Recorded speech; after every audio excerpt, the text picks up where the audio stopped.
You're listening to the Cambridge Insider Podcast. This episode launches us into a new series on our podcast called the Host Family Diaries, hosted by Cambridge Network's Host Recruitment Director, Leanna Glass. Our hearts are to share the stories of host families in hopes to spread awareness and build connections to other host families. We hope you enjoy listening to their stories as much as us. Thanks for listening. Hello, everyone, and welcome back to the Host Family Diaries. I'm so excited to be on our second episode and with our wonderful guest today. Thank you for coming back. Hopefully, you found our first episode helpful and insightful from our first host interview. And today, I think is going to be equally as special. Fun fact, we have a host with us who has been hosting since 2014 with Cambridge Network, and she has hosted 9 of our students. And we met back in, I think, 2019 for the first time when I was just a student development manager and I had just started with Cambridge Network. And she was someone who was so wonderful to work with my first year at the company. So I'm very excited to welcome you, Darletta. Do you want to say hi to our listeners and introduce yourself a bit? Hi, good morning. My name is Darletta Berry Johnson. Um, like Leanna noted, hosting for 9 years now. This has been such a great experience. My husband, military, we are a military family, and our youngest did attend Notre Dame, where we learned about the Cambridge program. Amazing. And yeah, so Notre Dame High School is where we partner with closest to Darletta. And it used to be a really, really big international program for us. We had upwards of 25, 30 international students there when I managed the program, and tons of host families. So Darletta's going to be able to share great insight into her own experience. So why don't we start by just sharing with the listeners, Darletta, if you could just share what got you into hosting. What was your very first hosting experience like? And tell us a bit about that. So I was at a parent meeting at Notre Dame, an evening meeting, and during that meeting, someone there said, "Would somebody be interested in learning more about the Cambridge program, and particularly for a student?" I don't know if I could say names.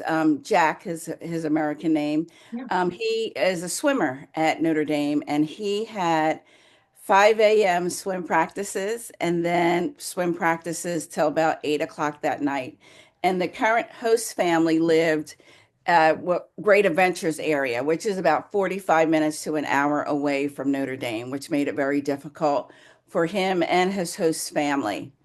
I immediately said, "I'm up at 3 a.m. in the morning. Not a problem for me. I would like to learn more."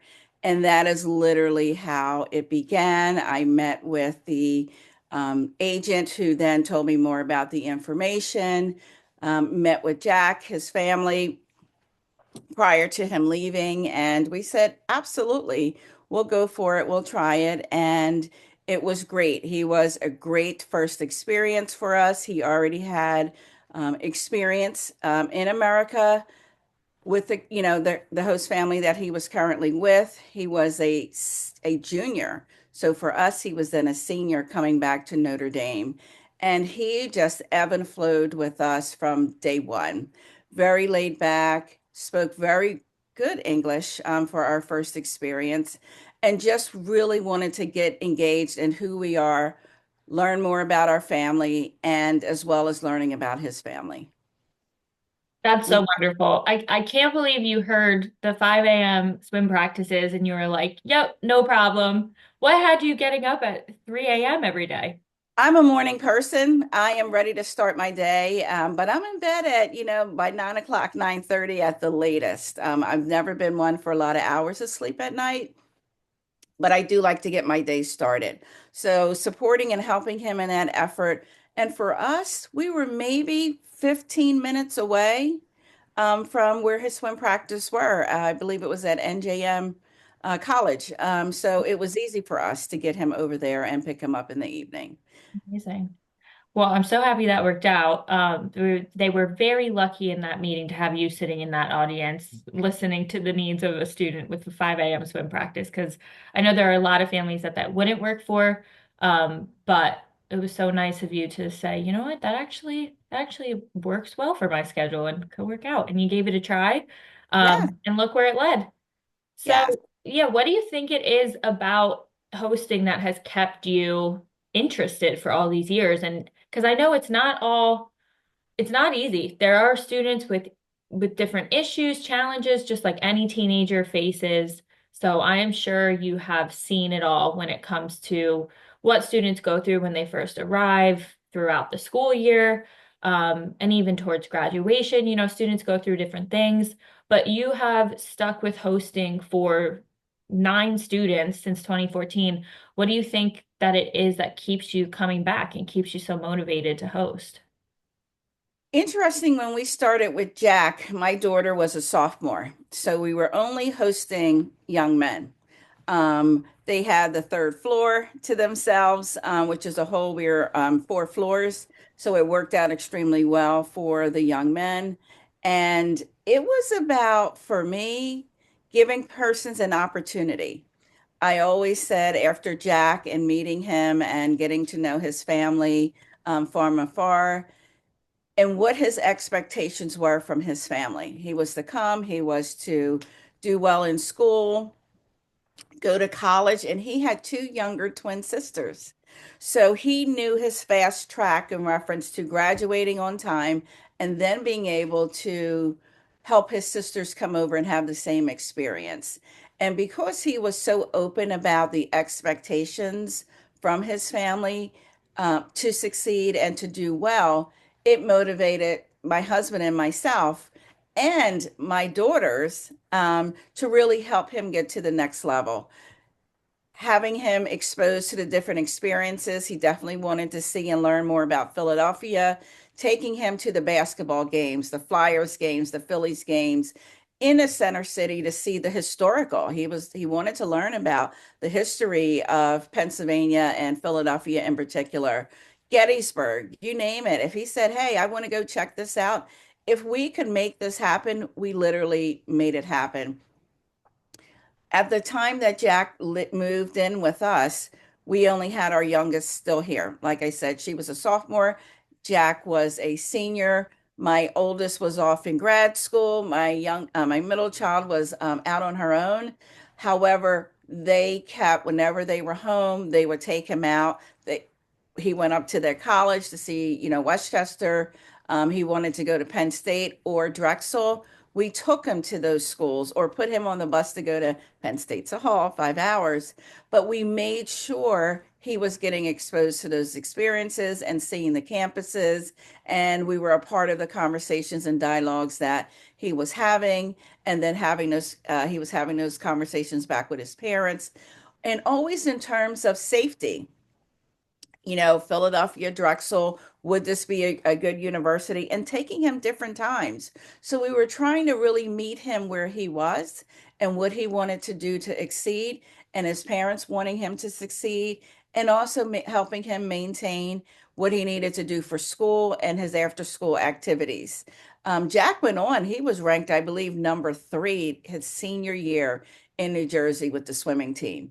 Oh, It was who wow. he was, it was what he wanted to do, and we were really trying to support his efforts. And for us, we learned a lot about ourselves in terms of who we are, giving back, helping others.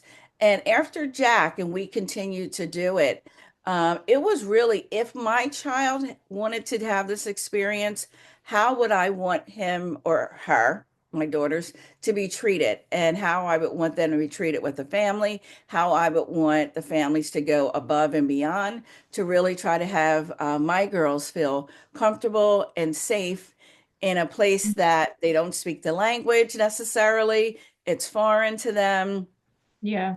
to have that support and that family connect. So for Jack, Christmas, my parents were his grandparents here. And my brother was his uncle. And because my daughter was a sophomore at Notre Dame, we were very much more engaged and involved with what was going on at the school, which then involved him more in the school. I forget the name of what they do. I just went blank. Every year at Notre Dame, they do it. I'm blank, but he wasn't going to do it. It's when they go off to Malvern for a retreat. Oh, is it Kairos? Kairos. And he really was like, oh, I don't want to do it. And keep in mind too, and I'm sorry, I can go into a lot of areas. No, keep going. When the students come from their country, they're going to a Catholic school, parochial Yes, school. most of the time. Yeah. Religion is a part of that. And I remember him struggling with, the mass, the religion class. And we really said, you have to look at it as a class. Notre Dame is not trying to put religion down your throat. However, it is a part of the school culture. Kids are coming up, parents are Catholic, they want their kids to go to the Catholic education, and you chose to be at a Catholic school. So really step back and not look at it as America trying to, or Notre Dame trying to put religion onto you, but you learning a different religion, you learning a Hmm. different culture, you learning a different style. And we really had encouraged him to do Kairos. He finally did Kairos. It was the last Kairos of his senior year. And we remember picking him up and coming back, and he said, I wish I had done this the beginning of the year. I met Oh, so many people. I didn't realize we had so much in common. And now my year is at the end, and I'm just meeting fantastic people. yeah. And for people who don't know what Kairos is, from my understanding, because I had friends who went on these trips as a high school student, I think everyone kind of shares a lot about themselves. It's a very safe and vulnerable kind of trip where you're sharing, you're listening to your peers, and you're getting to know people that you wouldn't necessarily have become friends with just in your normal school settings, in your clubs and sports. They kind of break into different groups randomly, and you're getting to know people maybe you had never spoken to throughout the school year. So he probably connected with a lot of people who had never really talked to before. Connected and always regretted not doing it early and thanked us for encouraging him to go and do it because he learned about himself, about his Mhm. fellow classmates, and how much they really have in common. Absolutely. It sounds like to me that what has really kept you coming back to hosting is the fact that you started with a student who was so receptive to the experience too. He was putting a lot of effort into sharing what it was that he was looking to get out of this experience. He wanted to go on trips with you and see different colleges. He wanted to get to know your children and build a relationship with them. He really dove into the host family experience. I think one thing that turns host families away sometimes is when they're matched with a student who's not willing to put in that effort, to put themselves out there, get to know the host family, and for hosts, it's so rewarding and worth it to go through the work that you need to put in, providing the meals, the transportation, even a 5 a.m. swim practice. If you're not receiving the love and appreciation back from the student, not even necessarily with them saying, thank you so much for driving me. Of course, that would be wonderful, but you were getting that appreciation from him by the effort he was putting into getting to know you and appreciating learning about your culture, your lifestyle, getting to know your family. And I think students can learn a lot from listening to your experience in how they really play a huge part in the type of host experience they're going to have. Hosts and students really have to meet each other halfway in both going into it with an open mindset, trying to learn as much as possible about one another and doing it through that lens of patience and growth and learning opportunity, not just I'm going to show up and everything's going to be perfect and rainbows and butterflies and I'm going to live the American dream. You have to put the work into getting to know your host. Your host has to put the work into getting to know you. And then everything becomes worth it in the end, all the effort you're putting in because you feel that love and safety in your home experience and in the host experience. And to tag off of what you're saying, it is about meeting them where they are.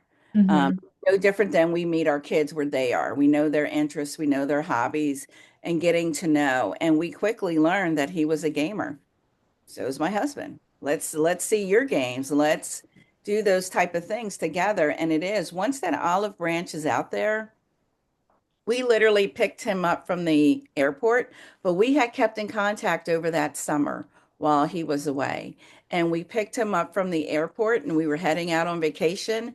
And from there, he's equally as athletic as my husband and girls at the time, not me. And it just made it so much easier. The swimming, the bike riding, skiing, snowboarding, in the winter sports, it is about the exposure and how you make them feel. And kids will always know if they don't feel welcome, if they don't feel comfortable.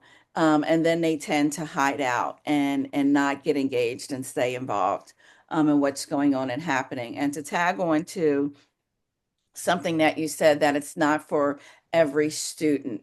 We did have one student, extremely intelligent, extremely tall, and he was such a sweet kid, but he was in love with the young lady back in China and did not want to be here, just did not want to be here, and was up all night because that's something else that becomes an issue, especially when students first come over. They're up all night still talking with their friends, gaming with their friends back home. But for him, he was just in love. Let me say that 10 more times, in love. And his mother even came over the second part of the year in February when he was here to really try to get him engaged, get him to stay. And he was our first student that literally went back home. He was a straight A student. He was here as a sophomore. He was taking advanced classes. He was taking some junior classes. Really, really intelligent, smart kid. And had he just gone to school, the problem became is that he was just so tired from being up the night before. And his mom really did not want him to go back home. She wanted him to stay here. It wasn't about his grades, it was that he was missing so much time. And Mhm. Notre Dame, as a school, their counselor, Mr. Deal, who's still there, was in it with me. The school was there to support, the school was there to have conversations because I live in Pennsylvania. There are laws, as we all know, in reference to going to school. Now you're truant, now you're not going. And that could really reflect on the parent and or for us the host parent. Right. And Notre Dame was very good, very involved, which is part of the reason why his mother did come over to really try to help him engage and get involved with the school. It was just he said it to us all the time, as he said to his mom, I don't want to be here. Yeah, I'm his heart up. wasn't I in it. I want to be home. And let me say this, we picked her up from the airport. She stayed at a hotel close by. She was here that week. She was here. She was here breakfast, lunch, and dinner, cooking, sharing the culture, showing my husband how to make dumplings. Like it was such a great experience. And she really wanted us to know how thankful she was that all we were trying to do to help him get engaged and be involved. But that was our first student and only student that left. And it wasn't because he wasn't connected um, to us. He was just connected and in love. And his mom could not get him. Yeah, there was sounds like there was no convincing him that he wanted to be here. And I think Uh, that's amazing that you shared that story because sometimes students do have to go home. It's just not the right fit. They're not in the right headspace. As much as their parents want them to want to be in America to go to school, for some students, it's just not going to work out. And I'm so thankful that in your case, that student was doing well in school and polite and still, putting in the effort into the experience. But his mom came over and just determined, this is not the right time in his life to be on this adventure. It mhm. sounds like, and for anyone listening who maybe is considering hosting, and thinks about, well, what if it's just not the right fit? This is a great story to kind of shed light on what happens there, where a host family notices a student might be up late at night, not getting enough sleep, not really able to put their all into their day-to-day at school or with the host because of those sleep habits or whatever may be happening, whether it's gaming or FaceTiming people from back home. um, you let Cambridge Network know, you let the school know, and everyone kind of jumps in to support and see what can be done to help that student. In this case, it was determined probably by the school and by your family that his mom really needed to come over, or parents needed to come over and kind of assess whether it was going to be something that could be fixed or not. And in some cases, this is what happens. It's determined that, a student really is just going to be more successful going to school in their home country. And it's at no fault of the host family in a case like this. And it's never going to be held against a host family if a student isn't finding success, as long as the host is keeping Cambridge really informed of what they're seeing at home. They're kind of eyes and ears in the home, talking about sleep schedules, eating, waking up on time, going to bed, and you help us to support the student. So it's never solely on the host family to solve these kind of problems. Cambridge will always get involved, the school will always get involved, and we'll all kind of come at it as a team effort to support a student. And this is worst case scenario. Student needs to go back to their home country. Typically, that doesn't happen. We put together a behavior plan. Student agrees to it, and we all try and kind of monitor it and just make sure that they're moving in the right direction. So thank you for sharing that. If I I want could to kind of go off of, pivot. okay, pivot. Yeah, and talk about food, because food is such a big topic when it comes to students finding happiness in a host family's home. And host families cooking, for some people, it's like, I love to cook. It's something I already do. So throw another student in, it's no problem at all. For other hosts, or for someone like me, for example, don't like cooking, it would be probably the biggest thing I would think about when considering hosting. So I'd love to hear from your experience. What has worked? What hasn't worked? How do you go about meals with your students? Well, I have to say, we've been lucky in a sense that the young men are always eager and willing to be in the kitchen with my husband, who absolutely loves to cook. So it was always the challenge for my husband when persons first arrive. What do you like from your home country? Not for us to say, this is what we eat. What do you like to eat? Especially for that first transitional month of them coming in, and getting to know what the food is, what it looks like, and what it tastes like, especially if they don't know our food here. Definitely, we tapped into the types of restaurants that they liked, to go and eat, for us to also get exposed to the other meals. And I have to say, the boys, they learned how to cook for us. Every young man that was here, really, Tim introduced them to the kitchen. So I don't want to say they cooked for themselves a lot, but we wanted them to be very familiar and comfortable. We actually have a market close to us called G Mart, which is for international foods. We would take them over there to grocery shop so they could always have their food, what they like here. We made conscious efforts that when it was, celebrating their new year, or whatever was going on from their home country, to cook those meals and have those meals, here and ready, or going out to the restaurant. So I say, or going out to the restaurant, because I don't like to cook. I'm a crock pot queen. I will leave crock pots. I will set it and forget it. And it really worked out well because I knew what the boys liked, or what they were willing to try. And when they would come home from school, automatically there was always something here hot. Because I actually drove and picked the kids up. We live in Pennsy. We didn't have a bus to take them back and forth. So for the most part, I was picking and dropping off, unless I connected with another host family or another family that I knew. so that we could carpool. So Mhm. always remember those options are there. If you're in Pennsy and you don't have transportation, where we live, we didn't have busing to Notre Dame school, but we connected and I made it work. I'm 10 minutes from Notre Dame, from the Pennsy side, so it really wasn't a big deal. But in terms of the meals, we really tried to keep everything that they wanted.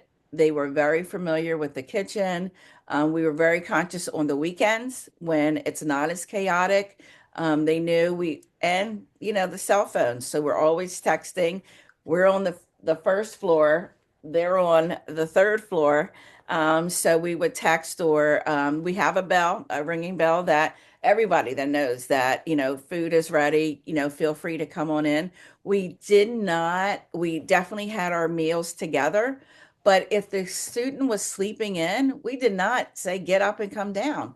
It was on the stove. It was there for them for when they come down, meeting them where they are, because high school kids, we know from our own kids how it was and what they felt like. But we enjoyed it. We learned, and we still cook, and a lot from the traditions that came over from. So primarily, most of the students are from China, with the Cambridge program that Mhm. that we have hosted.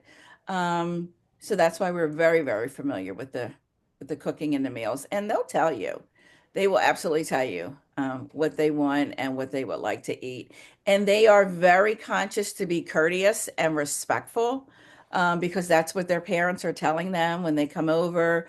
You eat whether you like it or not. No, that wasn't our philosophy. I get it if you don't like it. My husband, who's military, he's used to going to the foreign countries and trying new things, whether you like them or not. You ate them out of courtesy if you were at somebody's house. I don't Mhm. necessarily feel that way. So I could relate to the kids when they were like, not, especially, you can't throw it, you can't make them do it. They have to ease into it. So we really tried to blend the meals in reference to having something that they always liked. Um, Right. they didn't like trying something new. And it's okay. You can't take it personal. Right.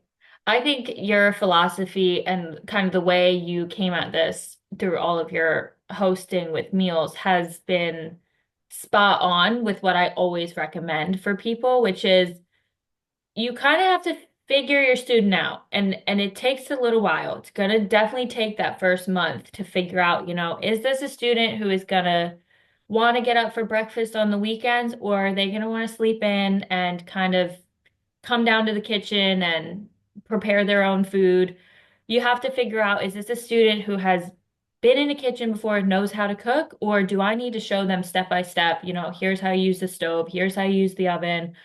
But I think providing students that option to have a little bit more autonomy and be able to cook for themselves is a wonderful, wonderful thing if a student is open to it. Um, having, I just think it kind of takes the pressure off a bit at home when they know if I miss a meal, I can still come down to the kitchen and I know what's in the fridge and I know how to prepare it for myself. It just takes a little bit of that pressure off. For other students, I think sitting down for a meal is really important because maybe they're a much more shy student who needs that set time in the day where they know in advance, okay, at 7 p.m., I'm going to sit down with my host family and for 30 minutes, I'm going to come out of my shell and I'm going to try and practice my English. And maybe they need more of that structure. So I think, like you said, Darletta, kind of meeting students where they are, evaluating at what point in that process they kind of are is really important and finding what works. And I love what you said, crockpot queen, and setting it and forgetting about it works for a lot of host families. It works great for students because then their meal is hot and ready for them whenever they're hungry after school. And it doesn't need to be so structured. And I also want to not forget what you mentioned about carpooling and making connections in your community because transportation is like a whole other topic we could dive into. We don't have time for it today, but that is another barrier to hosting that I think a lot of people think about. And you're so right. You can get creative with carpooling, with connecting with other people in your neighborhood who are doing that same commute. can be so, so helpful in those hosting responsibilities because it can add up day to day, all the responsibilities with cooking and driving. So definitely keep all those things in the back of your mind. But I love your philosophy when it comes to food and going shopping at local Asian markets where they can point to things that they recognize. And I think your family, especially with making it an exchange instead of just students showing you what they like to eat, you also showed them what you like to eat, and you're finding that happy medium and compromise. And it just makes everyone feel really seen and supported in the household. So I think you did that fabulously. Before we close, I want to ask you one last question. If you had to tell a prospective host family one thing while they're thinking about whether they should host or not, or whether they'll enjoy the experience or not, if you had to tell them one thing, what would it be? One thing I wanted to note is that know your organization that you are going to partner with. And I say that respectfully because we were with Cambridge up until I want to say COVID hit. And when COVID hit, things kind of changed for Cambridge. They weren't hosting at the time, and we connected with a place, an agency on Pennsy side. And oh my goodness, the difference in terms of the organization. I love, and still to this very day, still we were receiving, whether we were hosting or not, the newsletters, the informationals, upcoming sessions, the reports that Leanna referred to earlier. The other organization in Pennsy, we just completed a report online. It's the same report.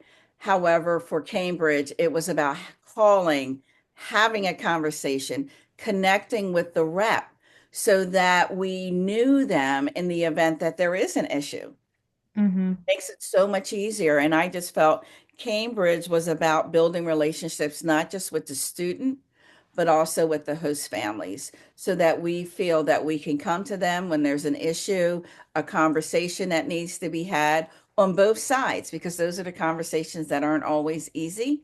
And they really created a safe space for us as well as the student to be able to share his or her concerns in reference to what's going on and happening. And knowing that there's a great agency behind you that you can outreach to is invaluable. As we have seen two other organizations that they don't give the same support as Cambridge. So for me, it's the agency.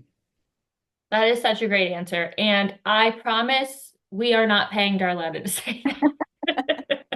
And she has not been coerced to say any of that. I was so, Just the experiences that we've had, we see the difference. And we even have seen the difference on how students feel supported by the agency. So it's not just a perspective from us where they feel or their parents feel, because we really do like to connect and get to know everyone. And the students that we have hosted, some of them still come back. We're still in contact, whether we're texting. Our love, DK is definitely one of our sons. We took him to college. We took him to grad school. He comes back every Christmas and holiday. He goes on vacation with us. Actually, five of the kids go on vacation with us or have come wow. back for Christmas and Thanksgiving, and even bringing back their girlfriends to meet us, to meet their American parents, Yeah, they're American has family. been fantastic. And you think it's just when they're in the high school.